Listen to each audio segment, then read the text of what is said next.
When it is time to replace the battery, a message prompt will be displayed when you start up the device. You will need a replacement battery module comprising a battery, battery cover, and screws. A Phillips No. 1 or No. 2 screwdriver. To start, turn off the Airvo 3 device and unplug from the wall power supply. Remove any USB connections from the Airvo 3. Turn off and remove any oxygen connections. The power cord is held in place by a retaining clip.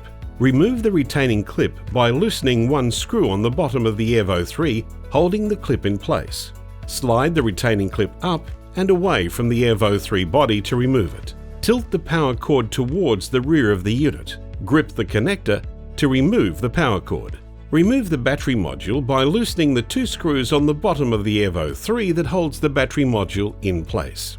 Carefully slide the battery module up until it comes free of the device.